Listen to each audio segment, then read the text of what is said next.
Survei indikator Sahroni masuk bursa Capres-Cawapres pilihan warga DKI. Viva Politik, Wakil Ketua Komisi DPR RI, Ahmad Sahroni namanya muncul dalam survei sebagai salah satu kandidat bakal calon presiden maupun calon wakil presiden untuk pemilu 2024. Hal itu terungkap berdasarkan hasil survei yang dilakukan Indikator Politik Indonesia (IPI). Direktur Eksekutif IPI, Burhanuddin Muhtadi mengatakan, dalam simulasi 35 nama semi terbuka, nama mantan Gubernur DKI Jakarta, Anies Baswedan berada pada posisi puncak dengan 35,7%. Gubernur Jawa Tengah, Ganjar Pranowo sebesar 28,3% dan Ketua Umum Partai Gerindra, Prabowo Subianto cuma 13,8%. Selanjutnya, Gubernur Jawa Barat Ridwan Kamil sebesar 5,2%. Ketua Umum Partai Demokrat, Agus Harimurti Yudhoyono (AHY) sebanyak 2,2%. Menteri Pariwisata dan Ekonomi Kreatif, Sandiaga Uno cuma 1,7%.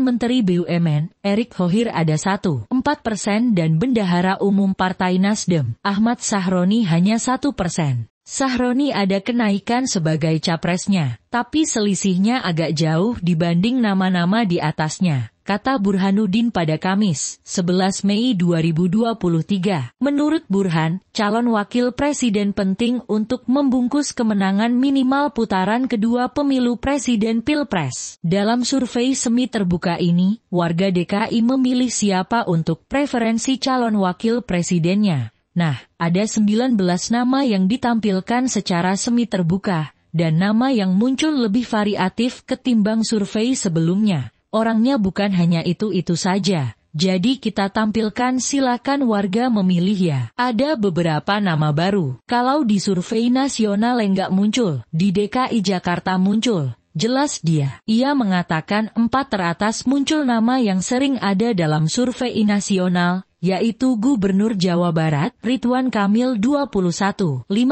Sandi 15,4%, AHY 12,7% dan Erick Thohir 11,4%. Khusus survei di Jakarta, kata dia, menguat nama mantan Panglima TNI Jenderal Purnandika Perkasa 3,5%, Gubernur Jawa Timur, Khofifah Indar Parawansa 3,5%, Ketua Umum PN, Zulkifli Hasan 3,5%, kemudian mantan Panglima TNI, Jenderal Purgatot Nurmantio 2,3%. Dan kemudian Ahmad Sahroni 2%. Sementara sisanya di bawah 2%.